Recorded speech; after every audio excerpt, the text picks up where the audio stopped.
Bom dia de novo. Bom domingo para vocês, boa semana. Sempre muito bom. Eu lembro quando começou a proposta de passar os cultos de domingo para de manhã. Eu falei, eu e minha esposa, não. Pô, acordar cedo no domingo também não dá não. Mas, cara, é muito gostoso vir no culto de domingo. De verdade, assim, várias e várias semanas eu falo, não vou acordar. Mas não tem escolha. Das 7 horas da manhã, Deus me acorda e fala assim, ô, vai para a igreja, filho. Não, mas bora. Não tem muita escolha não. E realmente é muito gostoso esse culto aqui de domingo de manhã. Você já começa o dia de uma forma completamente diferente. Bom, bendito seja o Senhor. Coloca o PowerPoint aí para mim, por favor. Eu gosto muito de histórias, de todas as formas. Eu não sou o maior cinéfilo que falam, né, que fica assistindo um monte de filme e tudo mais, mas eu gosto de histórias, eu gosto de ler, eu gosto de séries, eu gosto de filmes, mas principalmente eu gosto de conhecer histórias. Muitas vezes eu gosto de ficar sentado escutando meu avô contando história, minha avó contando história. Para mim é sempre muito divertido você ter ali aquele início, aquele meio, aquele final, que às vezes tem algo revelador, nem sempre tem, mas é muito interessante. E eu assisti uma semana de oração, eu não vou lembrar o ano, mas na época lá na FAD Minas, com o pastor Daniel Meder. Ele era do Paraná e ele tinha um jeito de ler a Bíblia que eu aprendi. Eu falei assim, cara, eu quero aprender desse jeito. Porque ele pegava a Bíblia e falava assim, eu vou tentar fazer isso hoje. Ele falava assim, eu vou ler tal passagem, vai lendo aí e me acompanha. E ele começava a contar a história de tal forma, eu lembro muito, por exemplo, Davi na época da guerra contra Absalão. Porque Absalão estava lá no meio da guerra, e aí espada para cá, tiro para lá, um monte de coisa voando, e aí você lê na tua Bíblia o quê? Absalão sobe na sua mula e vai embora. Na mula? Eu nunca tinha parado para pensar nisso. Porque Absalão sobe na sua mula e pocotó, pocotó, pocotó, porque é uma mula, não é um cavalo de guerra. Coisas que a gente vai lendo assim num dia normal e você não percebe. Mas a Bíblia tem cada coisa tão incrível. E essa semana eu assisti um filme com a Paula, e de vez em quando eu fico filosofando, e fiquei pensando, falei, pô, a gente escuta falar sobre o filme, o dinheiro que foi gasto, quanto de lucro que aconteceu, todo aquele movimento, porque quando vem um filme da Marvel, uma coisa assim, não, porque pô, vai sair aquele filme, não, vou assistir no cinema, não, vou esperar porque eu não vou no cinema, mas caraca, eu estou muito ansioso para ver esse filme e tal, não sei o quê. Só que a maioria das histórias que a gente vê em Hollywood, estão aqui. Estão aqui. Super-Homem, está aqui. 300 de Spa, está aqui também. E várias histórias, todos os tipos de filme que você quiser assistir, se você souber ler, você vai encontrar aqui. E a gente tem essas histórias, mas a gente não conta. Eu lembro quando eu era moleque, devia ter mais ou menos a idade da Isabel, eu assisti com meu pai uma vez o filme A Espera de um Milagre. Eu creio que vocês já assistiram. Um filme de drama. O cara sofre o filme inteiro. Eu particularmente não gosto. Mas existe uma história dessa na Bíblia. Vamos ler o livro de Jó? Vou tentar. Abre aí e vai me acompanhando.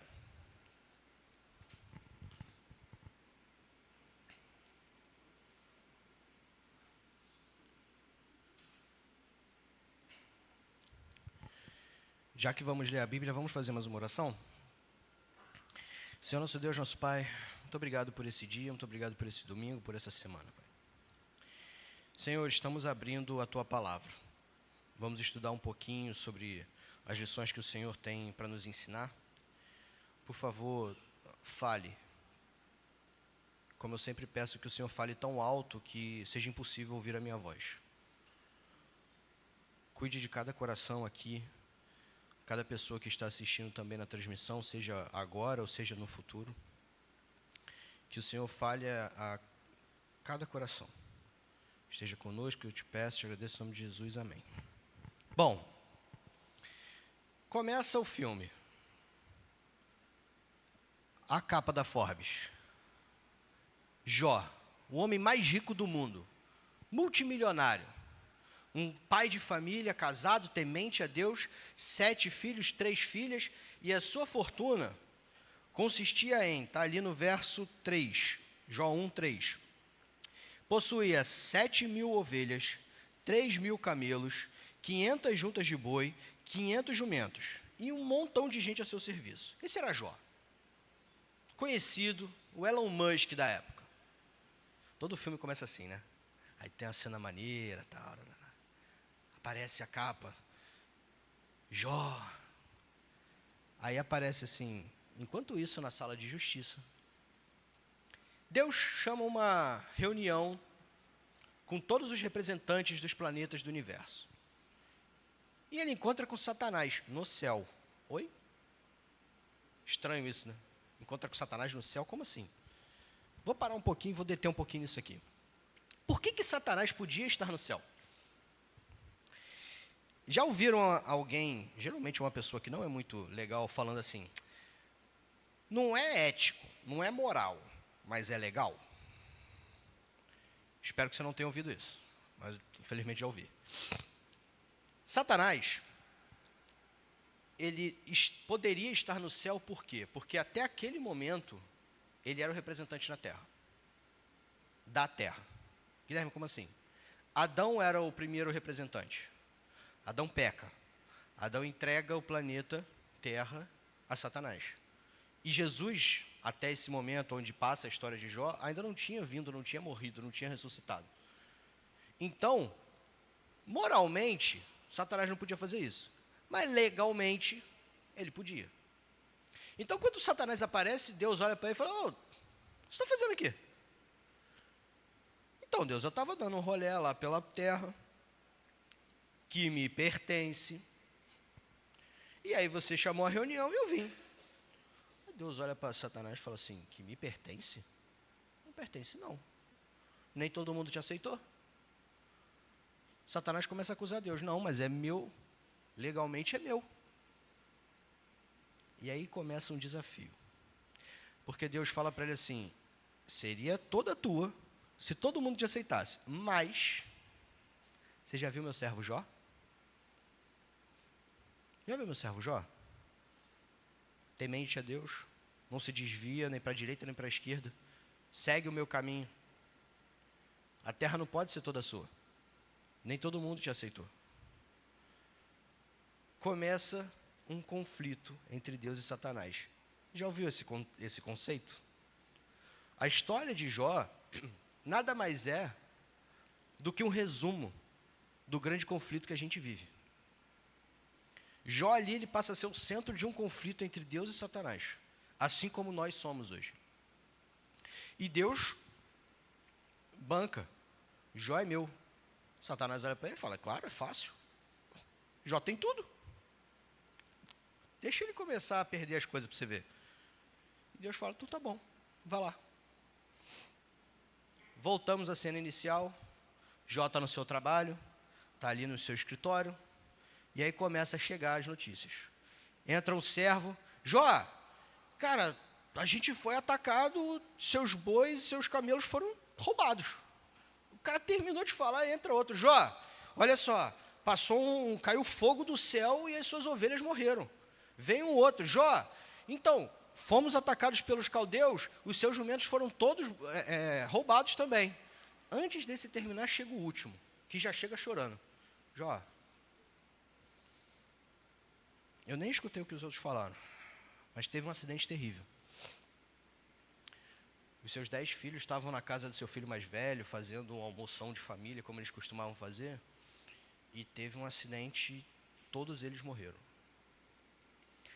Sabe aquele dia que você acorda, tudo dá errado? Eu falo que geralmente era uma segunda-feira. E você fala assim, cara, eu só queria não ter acordado hoje. Eu vou voltar e dormir até o dia seguinte para ver se essas coisas passam. Imagina isso na cabeça de Jó. Imagina você perder tudo que você construiu, tudo que você lutou, tudo que você conquistou. Imagina você perder seus filhos. Eu não sou pai ainda, mas imagina, assim, já é algo muito sofrido quando você precisa ver um funeral ou alguma coisa de um pai que perdeu o filho, porque é antinatural. Imagina perderem os 10 de uma vez. Foi isso que Jó passou. O que você faria? Eu sei o que eu faria. Sair correndo. Não quero saber. Vou dormir, vou me matar, alguma coisa eu vou fazer, porque eu, Guilherme, não saberia lidar com isso. A primeira coisa que eu ia falar, o senhor, está de brincadeira. Eu faço tudo por você e...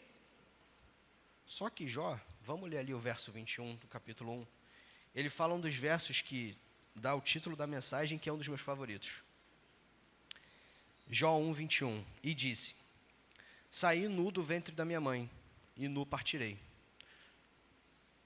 O Senhor deu, o Senhor levou. Bendito seja o nome do Senhor. Jó, mas você perdeu tudo. Bendito seja o nome do Senhor. Mas Jó, bendito seja o nome do Senhor. Corta a cena de novo, volta lá para o céu. Deus já devia estar um tanto quanto irado, porque ele viu o seu filho sofrendo, e Deus não gosta de ver a gente sofrendo. Ele não quer que a gente sofra. Só que o maldito do Satanás é ousado, né? Então ele vai lá de novo, chega para Deus e fala assim, é fácil. Perdeu tudo, mas está vivo. Deixa eu matar ele só um pouquinho. Deus olha, com essa cabeça. Ele não pode morrer, mas você pode tocar na pele dele. Ops. É isso. Jó, agora, além de ter perdido tudo, ele começa a ter feridas no seu corpo.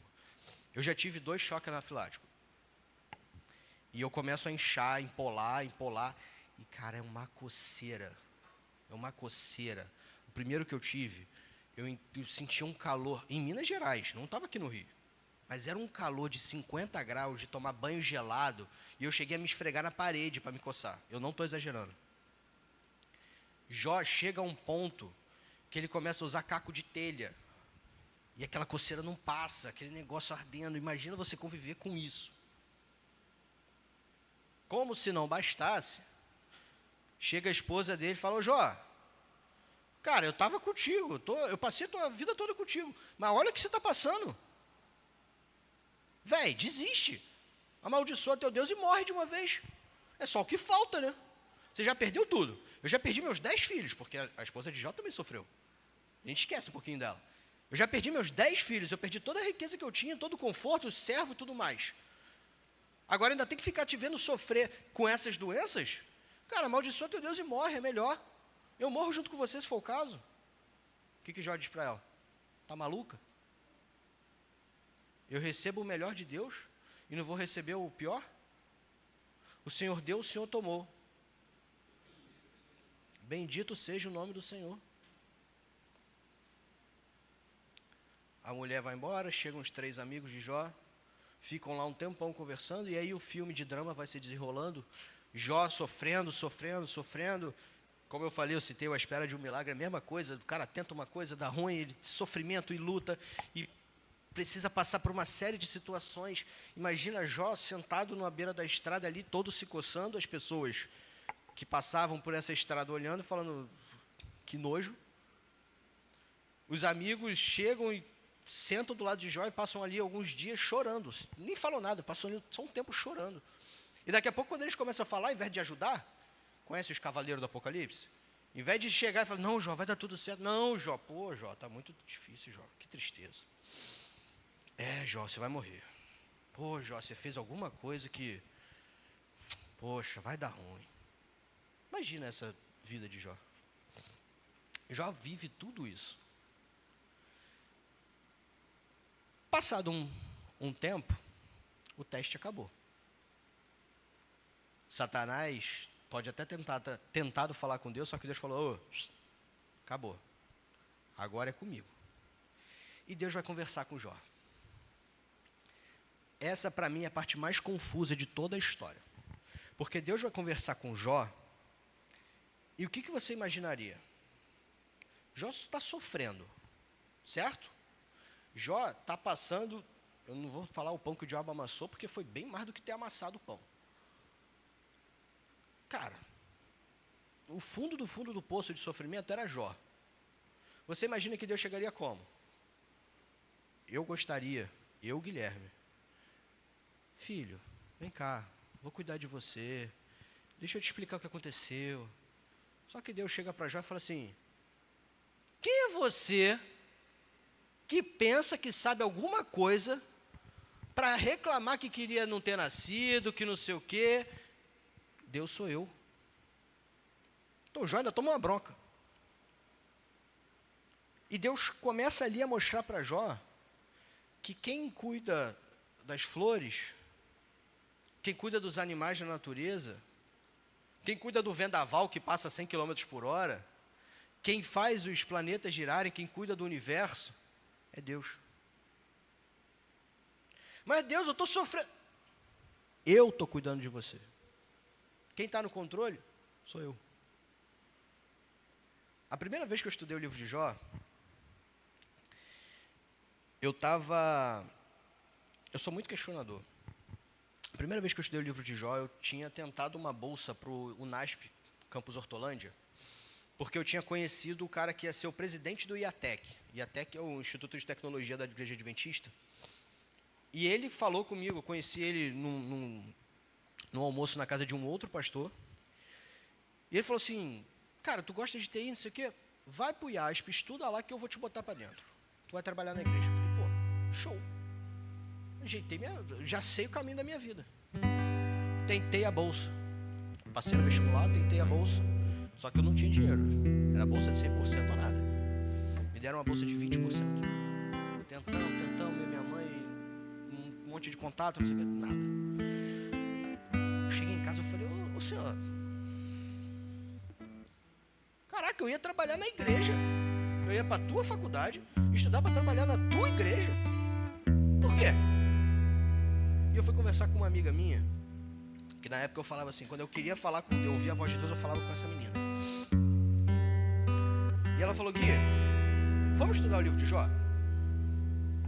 E a gente começou a ler um capítulo por dia. Eu lia, mandava um verso para ela lia, mandava outro. E foi a primeira vez que eu estudei o livro de Jó, e eu fiz isso já mais algumas outras vezes. Inclusive, alguns dos nossos filhotes, dos jovens ali, que, Guilherme, tá difícil, não sei o que. Vem cá, vamos estudar o livro de Jó. Porque Jó passa por tudo isso que ele passou, e ele nunca entende por que aconteceu. Ele nunca entende. Ele só aceita. Ele aceita o que Deus fez na vida dele. Se eu aceito o que é bom, eu também aceito o que é ruim. Muito doido isso, né? Eu não sei quantos de vocês estavam aqui na época que a gente fez a festa da Páscoa judaica, mas tinha uma parte do ritual, do processo ali, que chamava Dayeno. O que é o Dayeno? Dayeno teria sido suficiente. E o que acontece? Nesse momento, as pessoas que estão participando da Páscoa, elas começam a citar várias bênçãos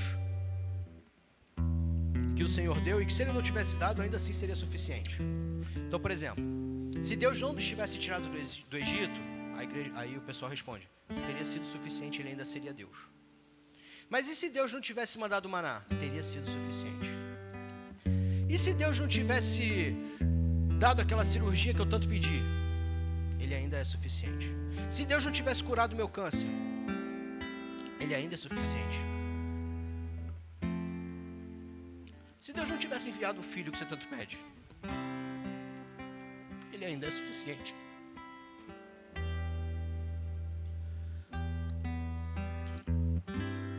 A vida de Jó foi justa? Não foi. Jó merecia ter passado por tudo isso que ele passou? Não merecia. E eu não devia estar aqui pregando. Eu estou aqui pregando porque eu sou responsável pelos cultos de domingo. Eu não procurei ninguém para pregar, porque, enfim. E eu não devia estar aqui. Porque eu tenho tido algumas questões com Deus que eu estou chateado. E até quinta-feira o Thiago tinha pedido para mandar o tema, a foto e tudo mais até quinta-feira. Até quinta-feira eu não sabia o que eu ia pregar. Conversando com a Paula, eu falei, cara, eu não faço ideia. E aí ela até tinha me passado uma pregação sobre a parábola do semeador. Mas pode ser e tal. Chegou a noite, ela tinha saído com a Eliane. E aí veio na minha cabeça a música de Jó. Eu falei, vou falar sobre Jó. E aí eu mandei o tema pro Thiago. Eu não tinha pregação até ontem, meia-noite. Mas eu tô falando isso não é porque... Nossa, o Guilherme conseguiu fazer uma pregação de ontem. Não, o Guilherme não consegue fazer nada.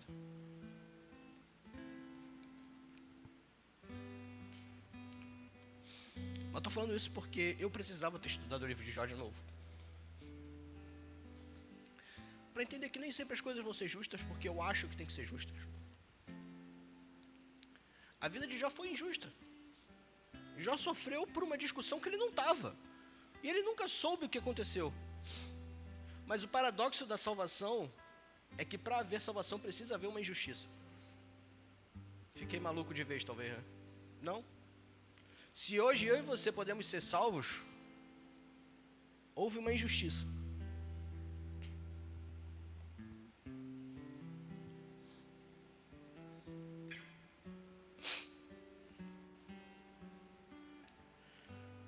Se ele não tivesse morrido, nada disso valeria a pena. Se essa injustiça aí não tivesse acontecido, eu não poderia ser salvo. A história toda de Jó, ela resume o grande conflito que a gente vive e mostra que tudo gira em torno da escolha que eu vou fazer. A vida não vai ser justa. Deus é justiça, sim, mas a vida não vai ser justa. Principalmente porque você não sabe o que pode acontecer. Tem uma música antiga, acho que é antiga, que chama O Tapeceiro, que vai falando que Deus é como um tapeceiro. Não sei se você já viu um tapete sendo costurado ou algum tecido. Se você olha de perto, não faz o menor sentido. Quando você dá 3 passos atrás e você vê o quadro completo, o tapete completo, é a coisa mais linda. A gente fica chateado, a gente reclama, a gente briga, a gente questiona por coisas pequenas que a gente está olhando de perto. O quadro geral quem vê é Deus. E ele diz para Jó, Jó, olha só, eu sei o que acontece. Não diz só para Jó não, diz para mim. Eu sei o que acontece. Eu sei por que você tem que conquistar isso ou não. Eu sei o que acontece quando passa um vento de 100 km por hora, ou quando acontece um crime, ou quando acontece qualquer coisa no mundo, porque eu controlo tudo. E isso as coisas ruins são consequências do pecado, mas eu estou vendo, eu não perdi o controle. Mesmo quando teve uma pandemia, que todo mundo não sabia o que ia acontecer, eu não perdi o controle. Mas Senhor, eu não perdi o controle. Jó passa por tudo isso, Jó tem a sua conversa com Deus e ele começa, depois de todo esse momento, né, ele começa a recuperar as suas conquistas. Olha o homem aí de novo na Forbes. Vou pular lá agora para Jó 42.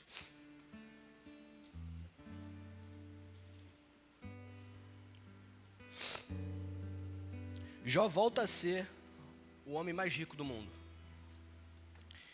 E a sua fortuna agora é o verso 12. O Senhor abençoou o final da vida de Jó mais do que o início. Ele teve 14.000 ovelhas, 6.000 camelos, 1.000 juntas de bois e 1.000 jumentos. Se você reparar lá, que a gente leu lá no início, tudo que ele tinha agora é dobrado. Só que, verso 13, também teve ainda 7 filhos e 3 filhas. Todas as suas conquistas, todas as suas posses foram dobradas, mas os filhos não. Por quê? Essa é a recompensa.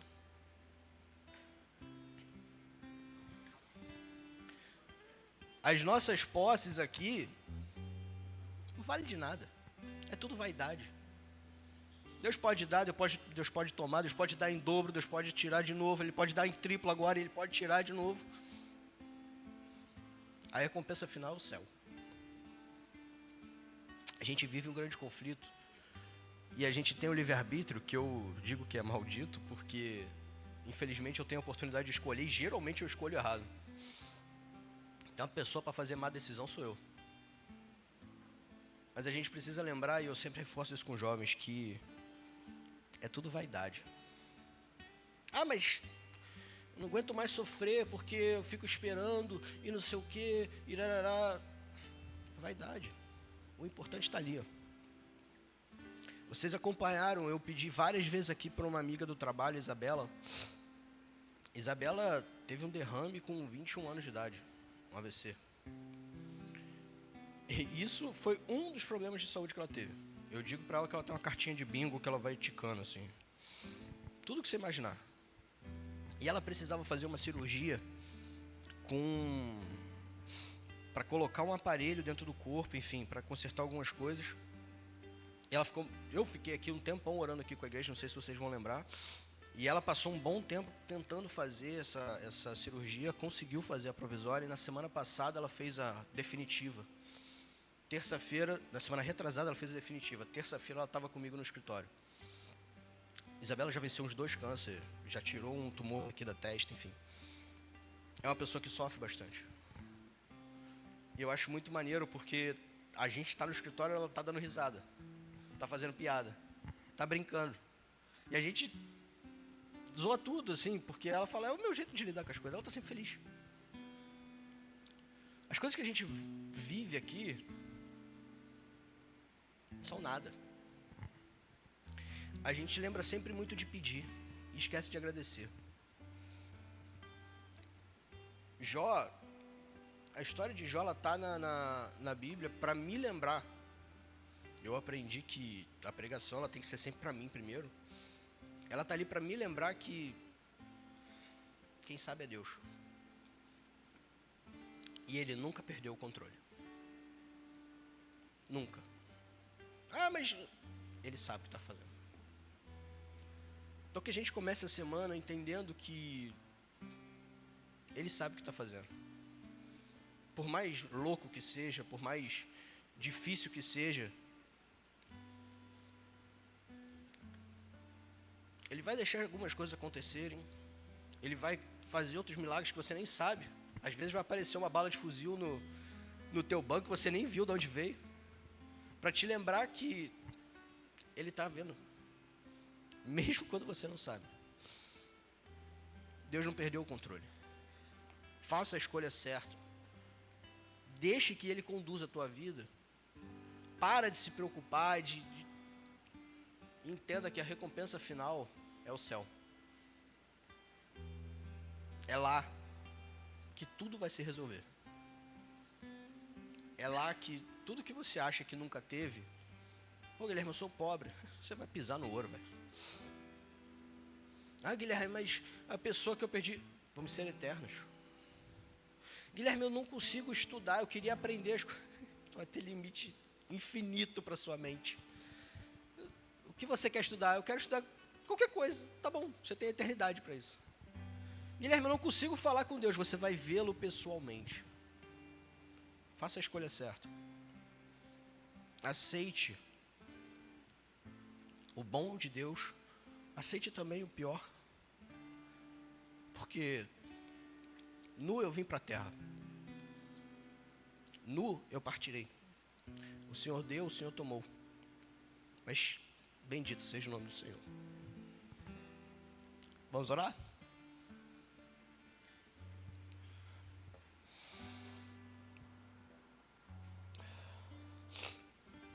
Senhor nosso Deus, nosso Pai, muito obrigado por esse dia, por esse domingo. Obrigado pela história de Jó, Pai. Obrigado porque lá, nessa época, o Senhor já sabia que eu precisaria aprender com a lição de Jó. Muito obrigado pelas pessoas que o Senhor trouxe aqui e pela oportunidade de compartilhar um pouquinho dessas lições. Por favor, Pai, nos lembre quando a gente estiver reclamando, quando a gente estiver brigando, enfim. Nos lembre que a recompensa final é o céu e o Senhor sabe exatamente como nos conduzir até lá. Nos mostre isso, Pai. Lembre pra gente que o que acontece aqui é vaidade, é pó. Um lugar onde a traça corrói, o ladrão leva, enfim. Que a gente entenda que o que é real é a escolha em Ti e um dia estar contigo aí no céu. Por favor, abençoe a cada um aqui na volta para casa e nos desafios dessa semana. Se faça presente na nossa vida e não só se faça presente, mas nos ajude a sentir a Tua presença e a Tua companhia. É isso que eu te peço e agradeço em nome de Jesus. Amém.